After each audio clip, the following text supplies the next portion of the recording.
to A Conversation with PM Lee. Singapore is in the midst of engaging in a national conversation where people can share their views and thoughts about the Singapore they want to see. At the National Day rally, Prime Minister Lee Hsien Loong outlined three broad themes: hope, heart and home, and that's where we're going to centre our discussion here today. Now let me introduce the panel. We've got Prime Minister Lee Hsien Loong and with him Education Minister Heng Keat, who is leading this national conversation. Ms. Indranee Rajah, MP for Tanjung Pagar GRC. Ms. Indranee is also a member of the committee spearheading the national conversation, and Dr. Intan Azura Mokhtar, MP for Ang Mo Kio GRC. Now this discussion is by no means confined to the time that we have here today. It's an ongoing one discussing Singapore's future. Now let's get started. The national conversation is seeking to engage Singaporeans on the Singapore they hope to see. PM, let's kick off the discussion on maybe your thoughts on what you feel will be some of the trends and developments that would shape Singapore's future.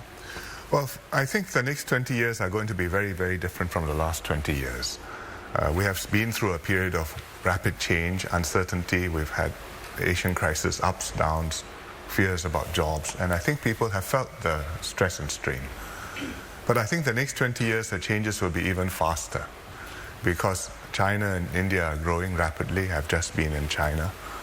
I spent 4 or 5 days there, and every city is pushing to go ahead, whatever the problems they have. Computers and robots are going to be a big part of the world. Science is going to change. A lot of jobs which we are now doing won't be there anymore. New jobs will come, and we must prepare our people for the future. And that's why I thought, let's talk about this, let's get people to think about what's going to come, realize what's going to come, and then we can decide where we want to go. We shouldn't just drift. We need to set a direction and work together to get there. Good morning, Prime Minister. You spoke about the changes over the next 20 years and how technology is going to be such a great impact. How are we preparing our next generation of young people to get into the workforce? What would Singapore need to thrive, and how are we preparing for that?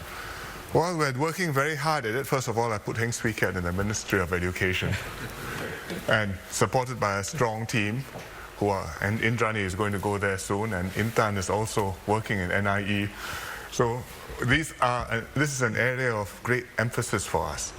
But what we want to try and do is prepare our people when they are young to be trainable. You learn things, but you learn to learn things. Because in the course of the next 20 years, your jobs may disappear, new jobs will come. You must learn those new jobs.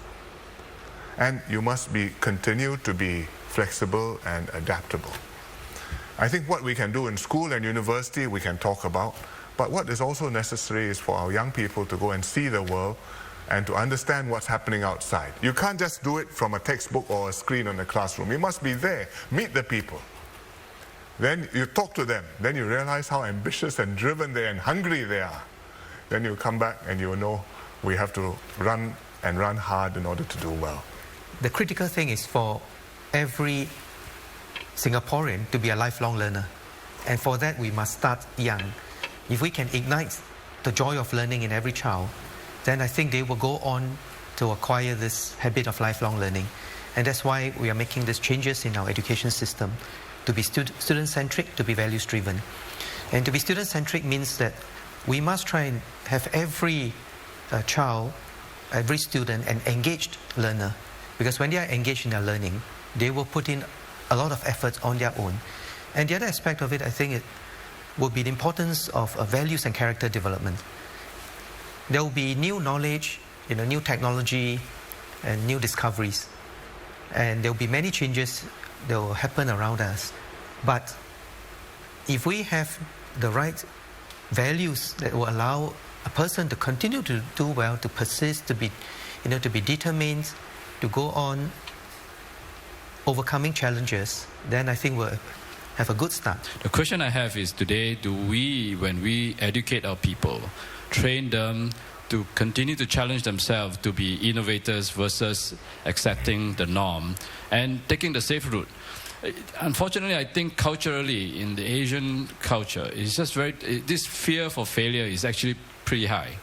And I think we are, in a way, this is a result of our own success. and that because we've been so successful, everybody wants a normal job and so on, and the need to innovate and the need to think of disruption and different ways of doing things is much I think you're right. I think the answer is the government should do less. If you will all support us, the government will do less.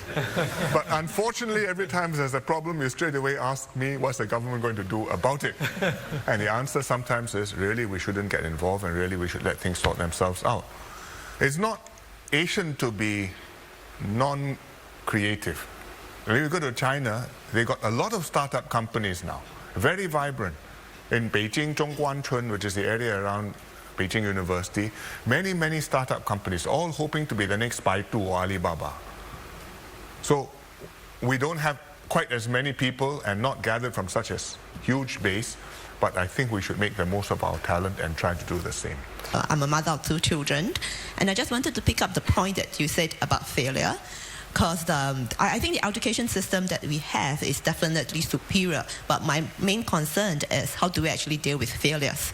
If you look at our education system now, it has evolved. We have different pathways for excellence. We're trying to create different peaks of excellence, where the message is, it's not just about academic excellence that determines you're successful, but in fact, we are trying to celebrate different abilities of our students. But parents too, you know, sometimes children don't do well in school, get scolded, which sometimes is necessary. When they come home, the parents should say, you deserve to get scolded. Instead of which our parents well, then we have a problem. A child responds to the parents, so we have parental support. And if a child doesn't do well, and you tell him, well, this is not a good result, but I want you to do better, and he feels that he has the encouragement, I think most of them respond positively to that. And I think if I can add on to Indranee, picking up on the point about tuition, I think if you can try to move away from that, it will be good, because tuition really creates that rote learning, that environment where I don't know the answers, but my tuition teachers are there to give me the answers, about finding that goal, being given the goal. But if we let them try, never mind that you don't do well in school, but you try and you learn, and that's where you discover what are the things that you do not know, what are the things that you're good at, and that's really about self-discovery. So I would encourage parents not to quickly jump onto the tuition bandwagon. Let the child discover himself and herself through school, through failures. It's okay. PM Lee said during the National Day rally that the government is planning to invest substantial resources into improving the quality and the affordability of preschools in Singapore. The question now leads to my very first poll question. So if you can pick up your voting devices right now. My first poll question would be, do you want all preschools to charge the same fees?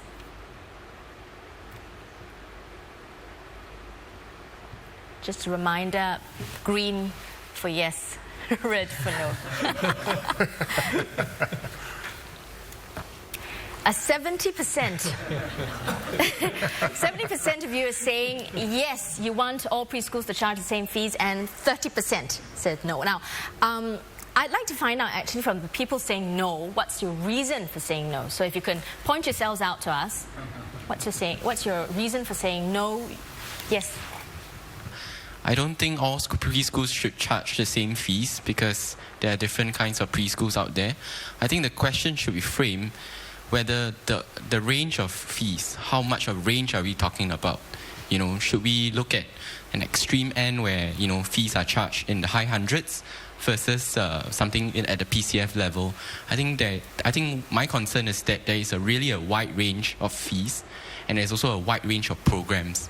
So as a less well-off parent, how do I bring my kid to a preschool that has excellent programs and still afford to pay for such programs? Minister Heng, maybe you could jump in and tell us, is this even possible that all preschools charge the same fees?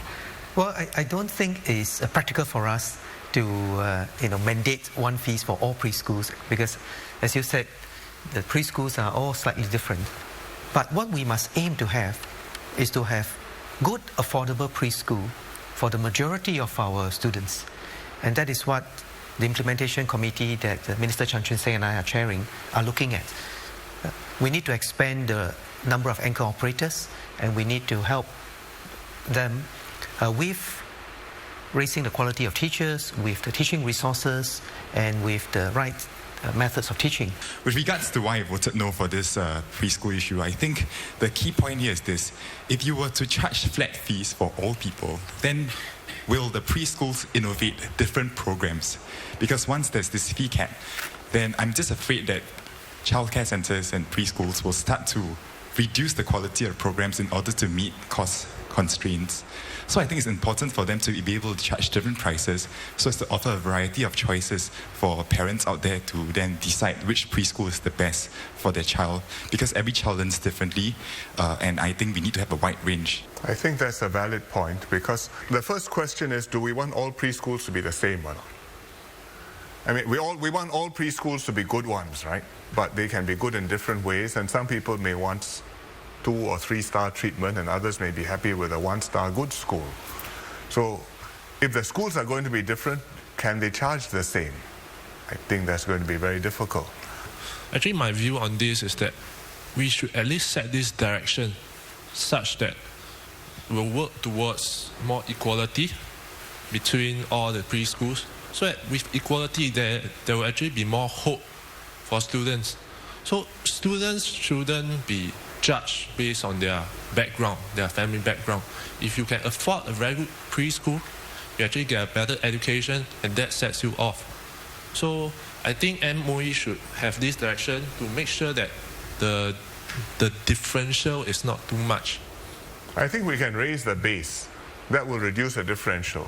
Question, if somebody has a very good preschool, should I tell him you're not allowed to do that?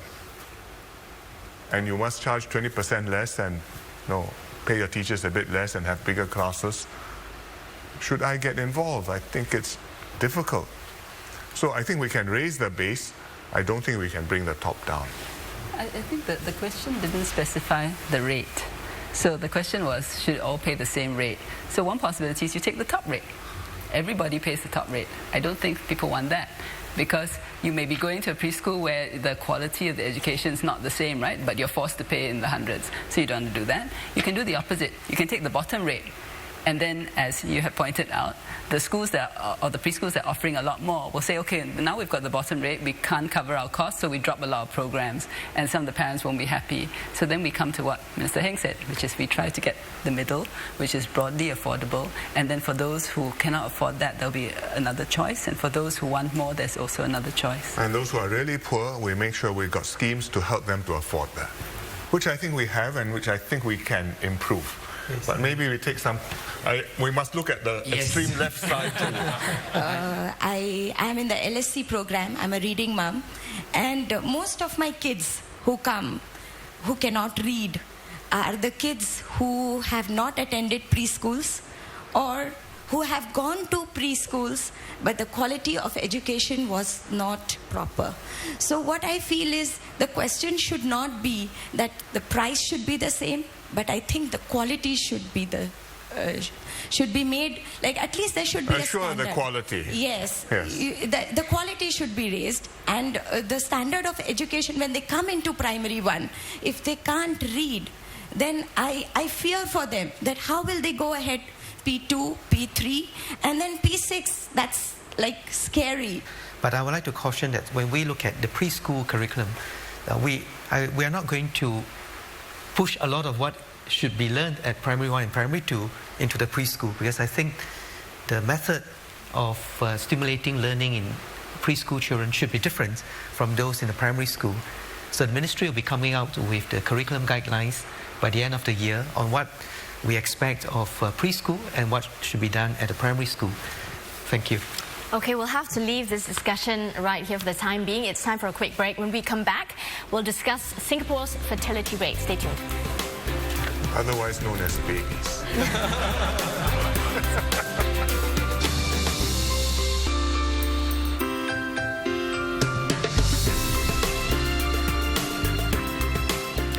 Welcome back to a conversation with PM Lee. Now, much has been said about Singapore's declining fertility rate. The question is, what would make couples have kids and what would make those who already have kids have more? Now, this debate is not a new one. Many have cited having better work-life balance as one factor that would make them decide to have children. So what are the barriers to changing mindsets? PM, maybe you'd like to start off on that. I think individually people would like to have children, but then a certain way our society has developed, our working habits have changed and lifestyles have changed. So couples are now saying, I would like to enjoy life for a little bit longer, and a child is a very heavy responsibility and I'll put it off a little bit later. And we have to try and change those mindsets. You can't go back to parents-in-law nagging you to have children, but we have to have some norms where people celebrate having kids. You have a kid, you bring her to work. You have a kids at work day. Then you enjoy one another's little toddlers. And then you feel, well, I ought to have one myself too. And then you do something about it. And gradually we can change the norms. Just one quick suggestion. I think that we actually need a stronger ecosystem of care and support networks so that younger couples and younger families find it easier to survive. And what I mean by this ecosystem of care is not just in the schools or in the community, but also families, parents, grandparents, and also neighbors and childcare centers to be able to kind of integrate and work together to support the couple. I agree with you. We're doing something about childcare centres. We've been providing for more, and we're going to do a lot more to increase the availability. And I think we should encourage neighbours and grandparents, or particularly relatives, to help to take care of kids. But to do that, the kids must come early, otherwise, nenek sudah tua. Yes. Maybe Intan, what do you think? I think you're right, PM, and Hamida, you're absolutely right. There must be a strong social support network for families, especially now when both parents are working, both husbands and wives. So you need to have that peace of mind that your children are being well taken care of, either in childcare centres, by grandparents, relatives or neighbours, or to ensure that, at least by domestic helpers, right, to ensure that you can trust them. So this is something that we have to put in place. The structures have to be there before, I guess, couples decide to have children. Because there are some young couples that I've spoken to, and with all these uncertainties, that is holding them back from even deciding to have children. Maybe we hear from young ones about to plan a family. Actually, I think it's about how far young couples project themselves and their family planning into the future, because we don't just consider things like necessities as milk, powder and diapers. We also think about the child's education right up to university, and a lot of these are factored in terms of the amount of investment that parents put into children, or potential parents put in their children. So that put into relation with the overall cost of living becomes a concern, because of the amount of resources that's needed, that parents feel they need to pump into their children in order for them to get the best of their lives. Yeah, I think this is the major concern that people like my generation would feel. But you're in university, right? You went to school all 12 years, right? The school fee is almost free, right? The university, for a start, is a substantial grant. Yeah, I pay half the fees of my foreign counterparts. Yeah. Yes. So, and your parents have been able to afford sending you to university. And you should be able to earn more or less what your parents are earning. I can safely say substantially more, and by so virtue of my education. You should be able to send your children to university.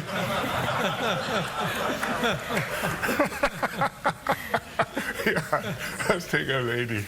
I am 36, unmarried, and have no children. I'm one of your riddles to solve. So amongst my peers who are in their 30s and 40s, this topic comes up very often.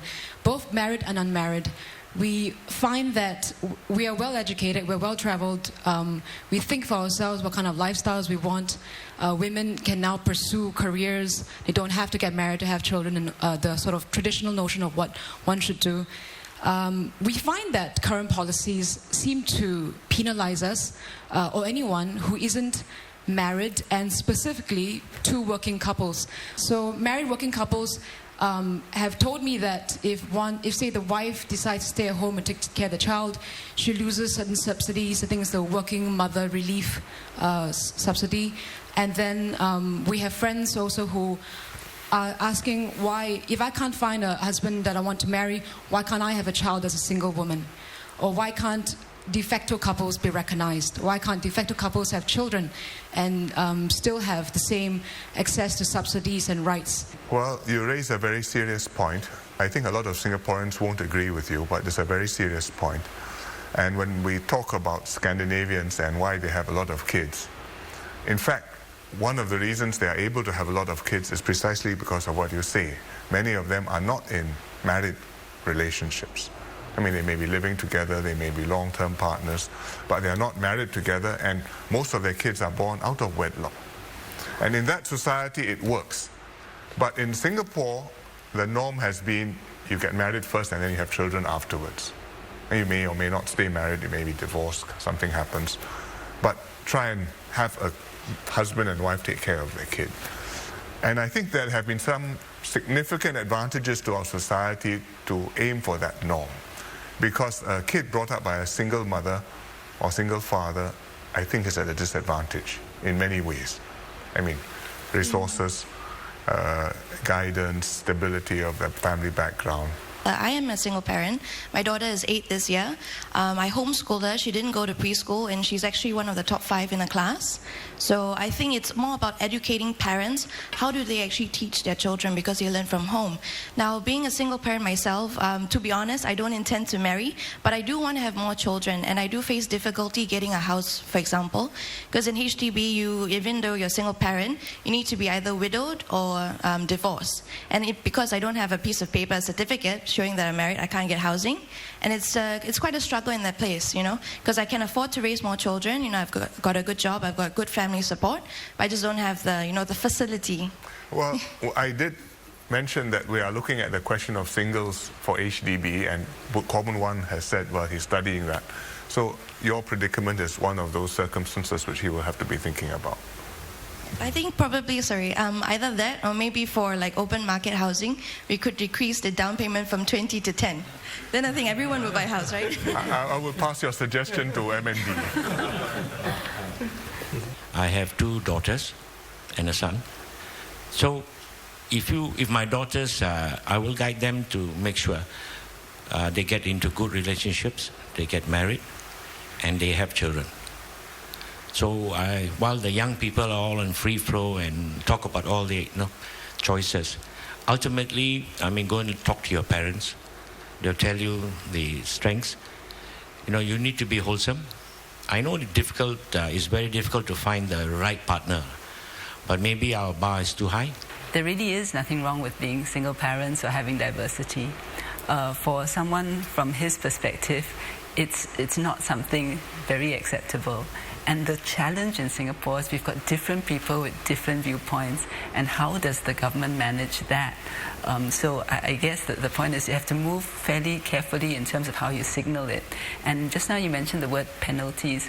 Actually, as I understand it, what the government does is not intended to penalize those who are not married, but to actually help those who got married and therefore are looking at additional expenses. So hopefully if we can look at it in that viewpoint, it's not meant to be a penalty, but at the same time, because Singapore is evolving, we can examine and see how it's going and what we can do as we move as a society. Okay, I think we are going to have to leave this here for now, but we're going for another quick break. Stay tuned to A Conversation with PM Lee.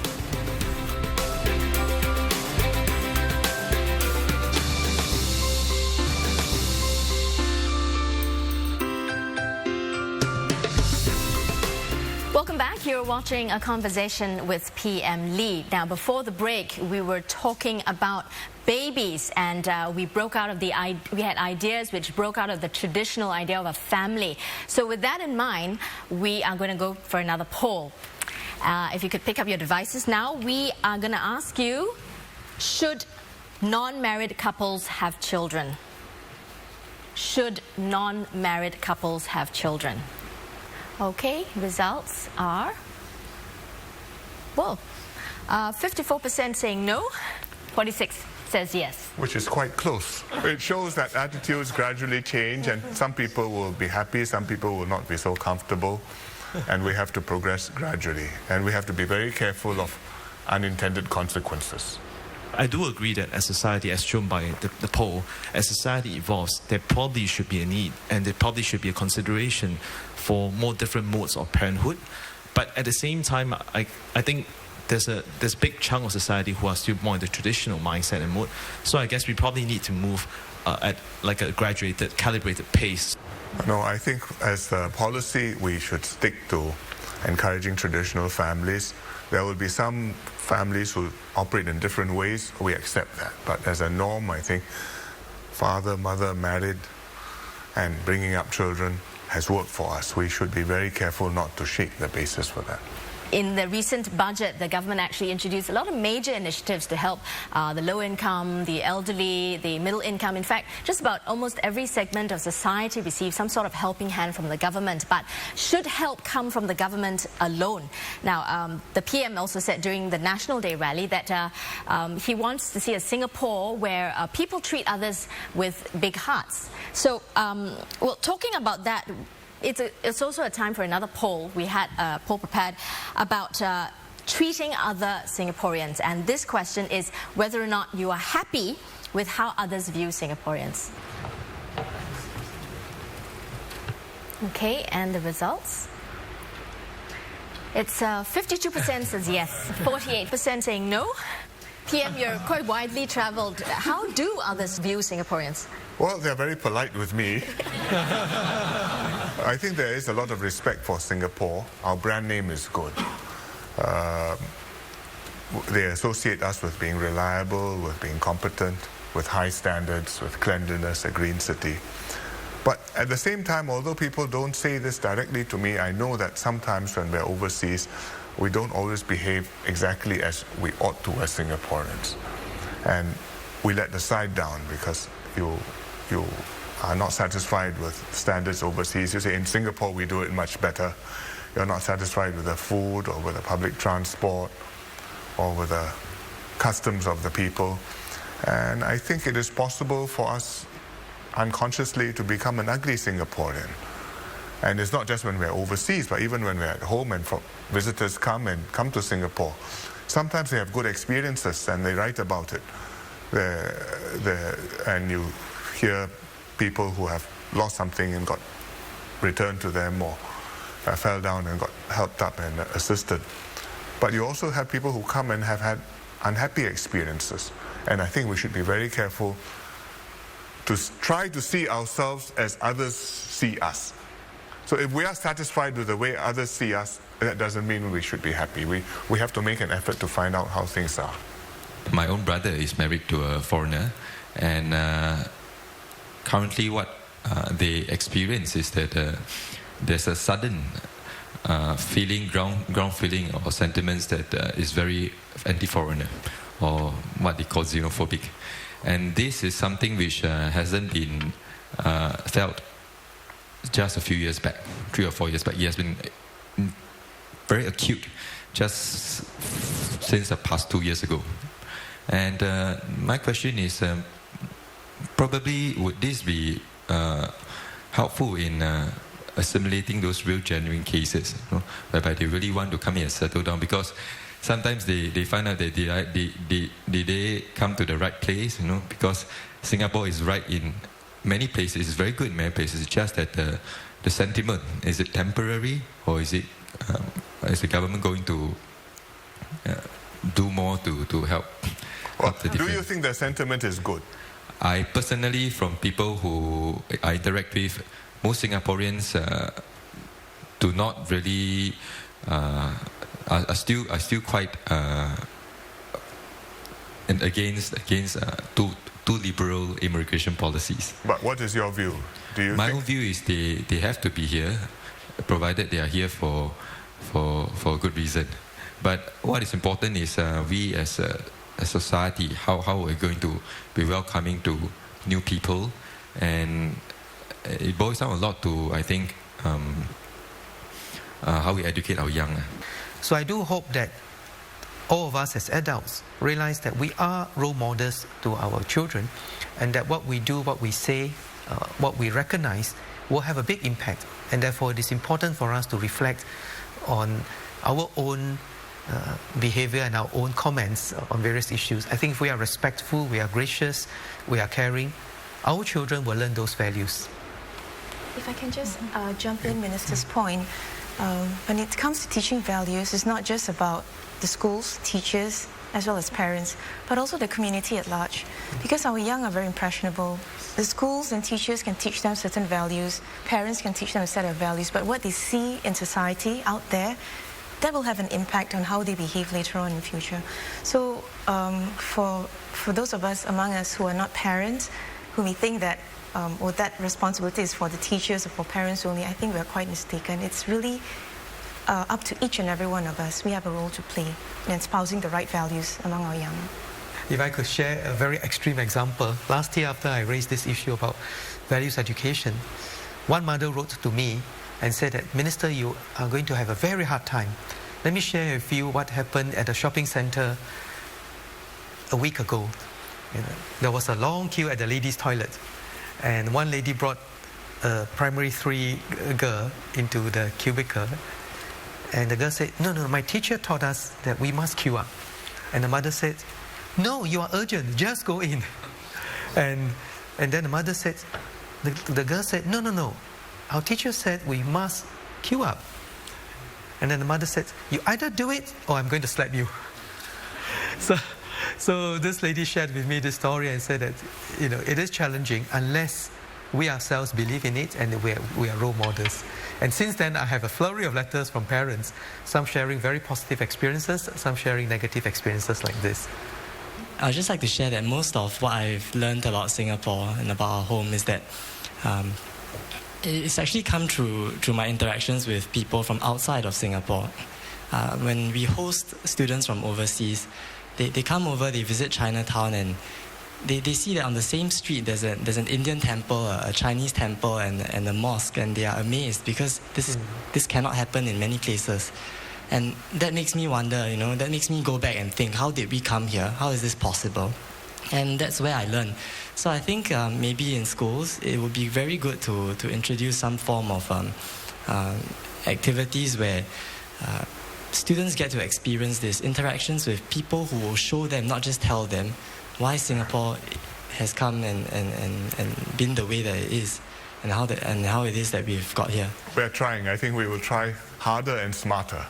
I mean, we've been talking about immigration, that most of the Singaporeans 2-3 generations ago actually is immigrants. I think in today's globalization and global society, we have the flow on a continuous basis, but we also should not forget that we have Singaporeans who go abroad. And how are they received abroad? So what we want immigrants to feel here, we also have to give the same. We want immigrants who go abroad, Singaporeans who go abroad, to be received the same way. So I think it's a two-way street. We only look at Singapore, we tend to forget the ones who go from here to other countries. I'm originally from Switzerland. I have lived in Asia for more than 25 years. I've been in Singapore coming up to 17 years. So this has become home. My kids, although not from here, have grown up here. And it's interesting to say my daughter just left back to university in Switzerland on Monday. When I said, so you're going home, she objected and said, no, home is here, is not over there. Okay. Well, we're going to just have to move on from here. Maybe PM, last words on this issue? I think values covers a wide range. You're talking about meritocracy. I think that's important. We shouldn't give it up, but it must be complemented with a sense of sacrifice, community service, responsibility to the others who have helped you to succeed. Then Singapore will succeed. We have to be decent human beings, because otherwise it's not just foreigners think the less of us. When we look in the mirror, we ask, what sort of people are we? I think that's very bad. So we have to have good reason to be proud of ourselves, but also be humble in the world. The world is a big place. Singapore is not doing badly, but there's a lot for us to learn. And if we have that attitude, then I think we can maintain a balance and we won't get big-headed. And that's most important. Okay, we're just going to pause for a break. When we come back, we'll talk about the future of Singapore.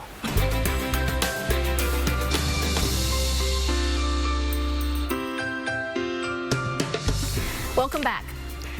The national conversation led by Minister Heng Keat is looking into the hopes and aspirations of Singaporeans, an examination of what is the Singapore we want to see, what our priorities are as a nation, and where we want to go as a country and as a people. So our next poll question is related to that, and that is, do you believe the next generation will have a better life than you?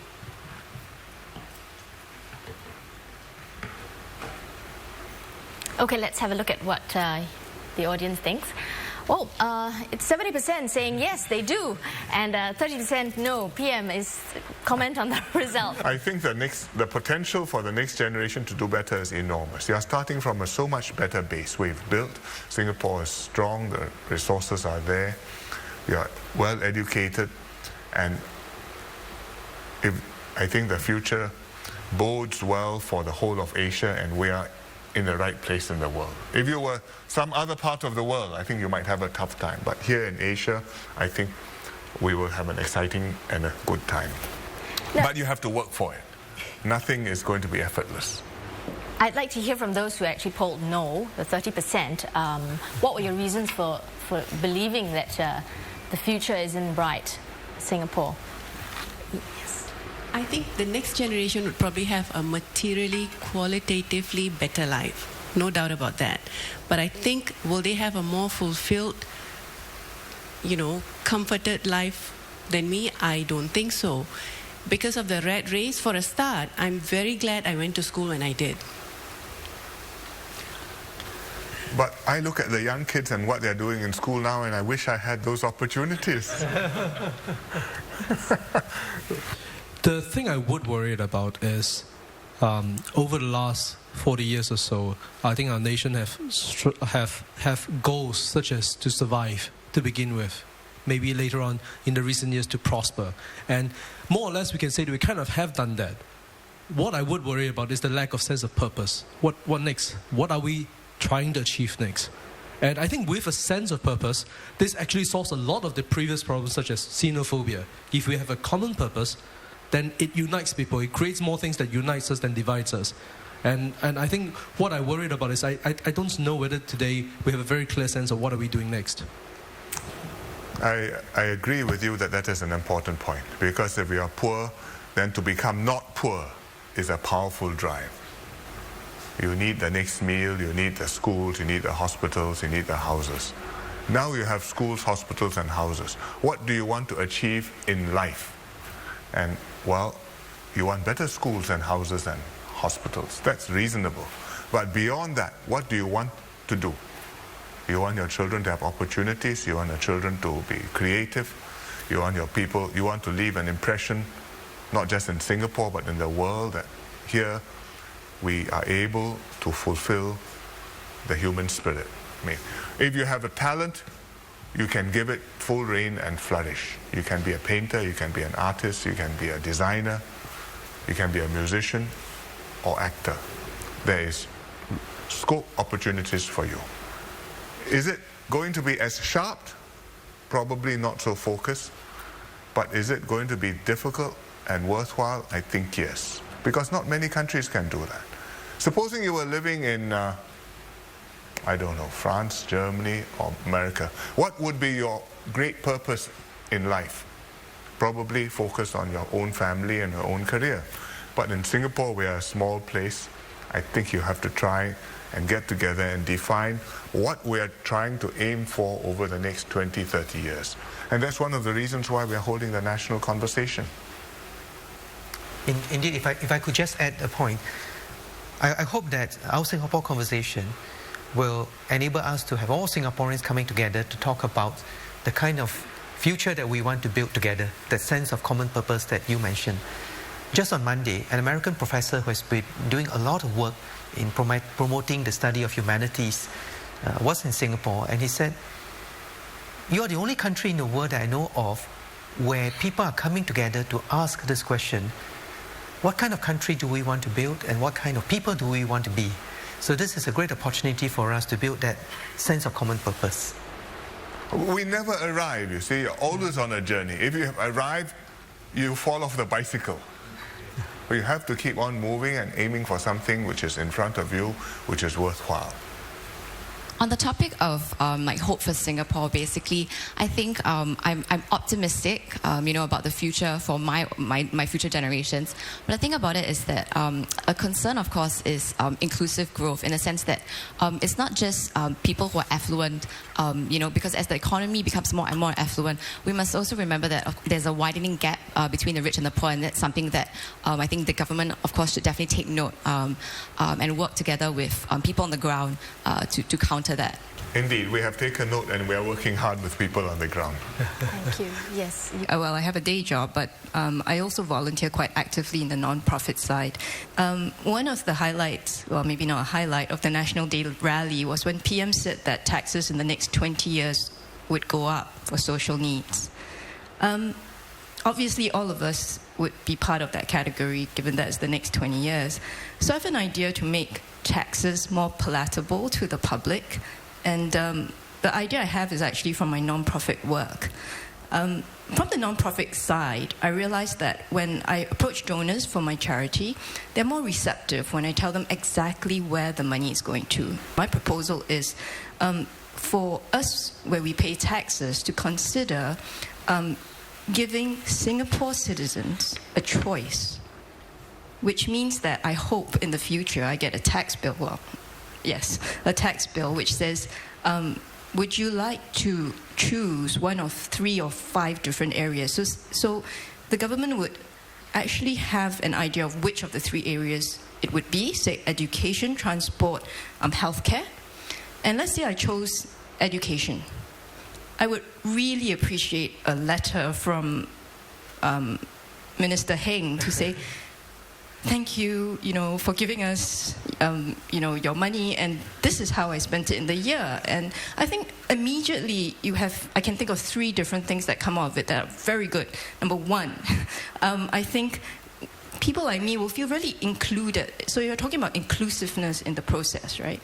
I really think I'll feel very included, and I'll feel like, taxes are, okay, it's a burden, but I can understand better. Secondly, I think the government actually gets signals where the people are most interested to see their money. And third, a bit cheeky, but we're always wanting to be the first in everything.